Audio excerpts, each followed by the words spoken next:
Hai, Leontime di sini. Hari ini saya akan menjelaskan sebuah episode berjudul Good Boy dari antologi horor Into the Dark. Maggie Glenn adalah seorang reporter yang berbasis di Los Angeles. Dia berusia pertengahan 30-an dan baru-baru ini putus dengan pacarnya selama bertahun-tahun. Di awal film, Maggie berada di sebuah restoran dengan sabar menunggu teman kencannya. Dia gugup karena dia belum pernah kencan buta sejak kuliah. Kencan berjalan dengan baik sampai dia bertanya kepada pria itu tentang pemikirannya tentang anak-anak. Dia dengan canggung mengatakan bahwa dia belum memikirkannya. Dia menjauh setelah pertanyaan itu dan nyaris tidak berbicara dengannya. Setelah kencan yang mengerikan itu, Maggie kembali ke rumah dan mulai mencari orang lain di situs kencan. Dia menerima pesan dari seorang pria bernama Nick tapi mengabaikannya.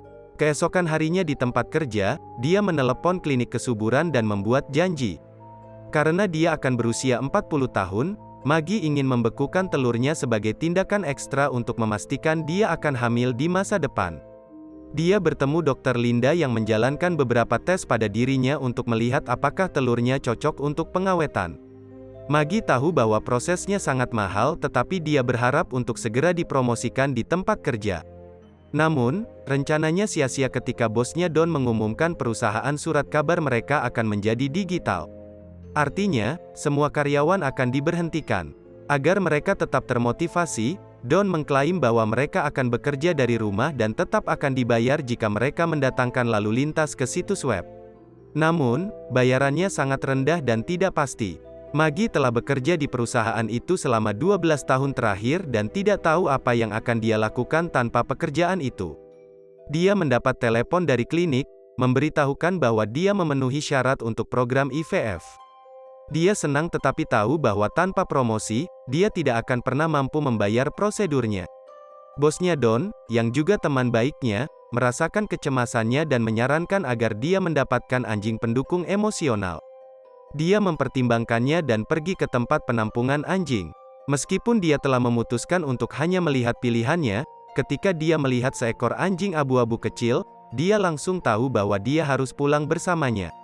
Karyawan tempat penampungan mengungkapkan bahwa pemilik anjing sebelumnya masuk penjara dan dia ditemukan oleh polisi. Maggie membawa anjing itu pulang dan membelikannya mainan. Pada malam hari, dia membuat sandwich Ruben untuk dirinya sendiri dan menyimpannya di meja dapur. Yang mengejutkannya, anjing kecil itu entah bagaimana melompat ke atas meja dan memakan sandwichnya dalam hitungan detik. Maggie menertawakannya dan menamai anjing itu Ruben, seperti sandwich. Mulai hari itu, dia membawanya kemanapun dia pergi dan merawat anjing itu dengan baik. Ruben membantunya mengatasi kecemasannya seperti yang diprediksi bosnya. Suatu hari ketika mereka sedang berjalan-jalan, Maggie melihat pengumuman lowongan di sebuah kedai kopi lokal. Dia mulai bekerja di sana sebagai barista untuk mendapatkan uang tambahan. Di tempat kerja, Maggie bertemu dengan Annie Powell, seorang gadis yang dulu dia asuh ketika dia masih di sekolah menengah. Melihat bahwa Annie sudah bertunangan dan memiliki banyak pengikut di media sosial membuatnya merasa lebih buruk tentang hidupnya daripada yang sudah dia lakukan. Gadis-gadis itu membagikan pegangan Instagram mereka dan memutuskan untuk bertemu lagi suatu hari nanti. Ketika Maggie kembali ke rumah hari itu, sebuah bola menggelinding ke arahnya dari bawah sofa. Berpikir bahwa Ruben ingin bermain, dia menggunakan mainan tali untuk membawanya keluar. Ruben dari sisi lain menarik tali begitu keras sehingga dia nyaris tidak bisa mengikutinya. Yang membuatnya ngeri, Ruben juga meninggalkan goresan buruk di pintu depan. Dia pikir dia mungkin merindukannya dan mengabaikan masalah ini. Malam itu sebelum tidur, dia melihat-lihat Instagram Annie sambil mengeluh tentang hidupnya kepada anjing itu. Dia mengirim SMS kembali ke seorang pria bernama Nick dari aplikasi kencan dan mengatur kencan dengannya. Malam berikutnya, dia dan Ruben pergi ke rumah Nick. Pada awalnya, Maggie terkesan dengan ukuran rumahnya, tetapi dia segera mengetahui bahwa itu bukan miliknya. Nick mulai mendekatinya, membuatnya tidak nyaman.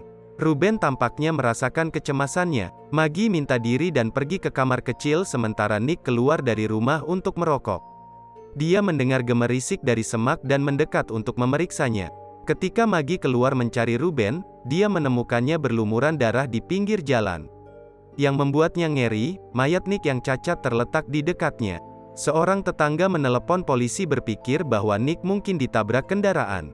Keesokan harinya, Maggie membawa anjing itu ke dokter hewan yang melakukan beberapa tes padanya dan mengklaim bahwa dia baik-baik saja. Darah di bulunya mungkin terciprat ke tubuhnya karena terlalu dekat saat kecelakaan itu terjadi. Dia juga mengambil darahnya sebagai protokol standar untuk pertama kalinya semua anjing di dokter hewan. Di rumah, Don menelepon untuk memberitahu dia bahwa cerita yang dia liput tentang kematian Nick adalah hit pertama di situs web mereka. Maggie melompat kegirangan ketika dia diberitahu bahwa satu cerita hit lagi akan memastikan dia mendapat bonus.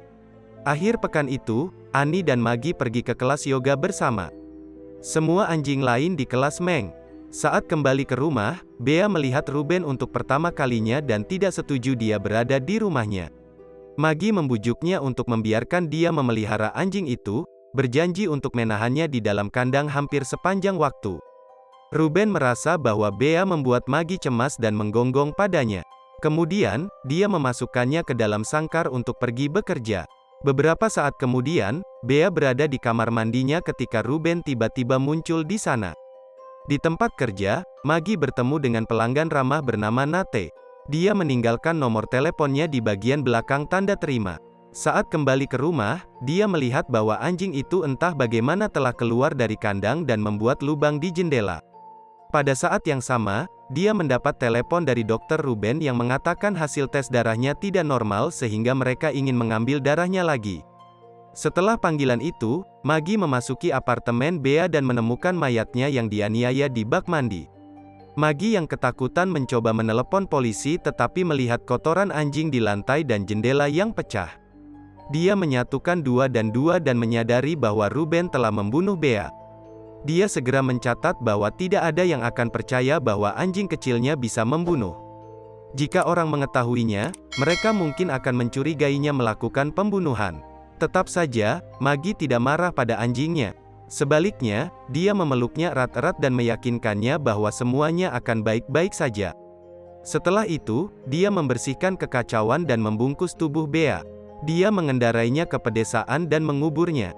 Setelah kembali ke rumah, dia membelikan Ruben kandang yang lebih besar untuk memastikan dia tetap di dalam. Dia benar-benar mengabaikan apa yang terjadi dan melanjutkan hidupnya dengan normal. Suatu hari saat berjemur di tepi kolam renang, dia didekati oleh keponakan Bea, Elena yang bertanya tentang bibinya. Maggie dengan tenang mengatakan kepadanya bahwa dia belum melihatnya dalam beberapa hari. Seorang petugas polisi datang untuk menyelidiki hilangnya. Yang mengejutkan Maggie, pria itu adalah Nate, pelanggan yang telah memberinya nomor teleponnya. Malam itu, mereka bertemu untuk kencan di sebuah restoran. Keduanya tampaknya memiliki banyak kesamaan. Maggie juga mengetahui bahwa memiliki anak suatu hari nanti ada dalam daftar keinginan Nate. Mereka menikmati kebersamaan satu sama lain dan memutuskan untuk pergi keluar lagi kapan-kapan. Maggie menulis tentang hilangnya Bea di situs web dan mendapatkan lebih banyak lalu lintas dari sebelumnya. Don mengirim SMS padanya mengatakan dia baru saja mengkonfirmasi bonusnya. Setelah mengetahui hal itu, dia pergi ke klinik kesuburan sekali lagi untuk melanjutkan prosedur IVF. Dia dengan senang hati kembali ke rumah hari itu tetapi segera mengetahui bahwa bonus pekerjaannya hanya $200. Dia pergi ke kantor Don dan mengonfrontasinya tentang bayarannya. Mereka terlibat pertengkaran hebat yang berakhir saat Don memecatnya dari pekerjaannya. Dia membawa barang-barangnya ke mobil bersama dengan Ruben ketika tiba-tiba, anjing itu berlari kembali. Sebelum Maggie bisa menangkapnya, dia melihat Don diserang oleh Ruben melalui jendela. Dia dengan cepat bergegas ke kamar Don dan melihat mayatnya yang berlumuran darah. Alih-alih panik, dia menyebut Ruben anak yang baik. Setelah itu, dia melempar tubuh Don dari gedung untuk membuatnya tampak seperti kasus bunuh diri. Dia dengan tenang membawa Ruben pulang dan membersihkannya. Setelah kematian Don, Maggie dipromosikan ke posisinya di perusahaan. Dia sekarang memiliki pekerjaan yang baik, pacar yang penuh kasih, dan rencana cadangan jika dia tidak dapat memiliki bayi. Malam itu Annie, Nate, dan teman-temannya pergi ke bar untuk merayakan promosi Maggie. Mereka juga membawa Ruben karena Maggie terlalu takut untuk meninggalkannya sendirian. Suatu hari di tempat kerja, seorang polisi datang menemui Maggie untuk menanyakan tentang kasus tabrak lari Nick. Dia bertanya mengapa dia berada di lokasi kecelakaan yang dia klaim dia ada di sana untuk berjalan-jalan dengan anjingnya. Polisi mencurigai ceritanya tetapi tidak memiliki bukti untuk membuktikan bahwa dia salah. Sementara itu, dia terus mengunjungi klinik kesuburan. Prosedur ini menyebabkan memar di lengan dan kakinya sebagai efek samping. Pada malam hari, Nate datang ke rumahnya dengan membawa kamera anjing sebagai hadiah. Dia hampir tidak bisa menghabiskan waktu bersamanya karena dia selalu harus kembali ke rumah untuk anjingnya. Oleh karena itu, dia percaya bahwa kamera anjing akan membantunya mengatasi kecemasannya saat dia jauh dari Ruben. Maggie berterima kasih padanya dan memasang kamera di dekat kandang Ruben. Setelah itu, mereka berjalan ke rumah Nate sambil menikmati secangkir es krim. Seorang pria menabrak mereka dan berjalan pergi tanpa meminta maaf. Maggie meneriakkan kata-kata kotor padanya, mengejutkan Nate. Dia menenangkannya dan membawanya untuk mendapatkan secangkir es krim lagi. Dalam adegan berikut, mereka berada di tempat tidur Nate tetapi Maggie terlalu khawatir tentang Ruben untuk fokus padanya. Dia memeriksa dia melalui kamera tapi masih belum puas. Saat kembali ke rumah keesokan paginya, dia melihat beberapa polisi menangkap Elena, yang telah tinggal di apartemen Bea. Mereka percaya bahwa dia terlibat dalam hilangnya bibinya. Maggie dengan cepat masuk ke dalam apartemennya untuk melihat Ruben telah menghancurkannya sepenuhnya. Kemudian, dia dan Nate nongkrong di tepi kolam renang membicarakan kasus Bea. Nate resah dengan campur tangan Maggie tentang kasus ini. Dia bertanya padanya tentang memar di tangannya dengan curiga bahwa dia menggunakan narkoba. Maggie memberitahunya tentang prosedur IVF. Dia memiliki penghapusan telur terakhir pada hari berikutnya, jadi Nate menawarkan untuk mengantarnya ke klinik. Selama proses tersebut, Maggie diberikan obat bius yang membuatnya berhalusinasi. Dia memimpikannya dokter yang menghadapinya tentang semua pembunuhan. Dia mencoba untuk membebaskan tetapi tidak bisa karena tangannya terikat ke tempat tidur. Setelah proses itu, Nate mengantarnya pulang karena dia terlalu lemah untuk melakukannya sendiri. Pada malam hari, dia bekerja lembur, jadi Annie datang untuk menemaninya. Dia memberitahu Maggie bahwa suaminya memaksanya untuk mencoba memiliki bayi. Kembali di kantor polisi, atasan Nate memberitahunya tentang sidik jari yang ditemukan di 3 TKP, termasuk di apartemen Bea. Ketika dia mengetahui bahwa TKP Don juga memiliki cetakan yang sama, dia mulai mencurigai Maggie. Dia memanggilnya untuk memberitahunya tentang sidik jarinya. Maggie panik dan meminta Annie untuk memutuskan panggilan telepon. Annie mencoba meyakinkannya bahwa sidik jari itu berarti si pembunuh akan ditemukan lebih cepat. Ruben salah mengira Annie karena membuat Maggie cemas dan menyerangnya. Dia entah bagaimana tumbuh menjadi binatang dan menyeretnya ke sofa. Maggie mencoba yang terbaik untuk menyelamatkan Annie tetapi tidak berhasil. Setelah kematiannya, dia tidak punya cara selain membersihkan rumah dan membuang mayatnya. Dia berkendara ke pedesaan dan mengubur mayatnya. Tidak ingin memelihara anjing itu lagi, dia pergi, meninggalkannya di pinggir jalan.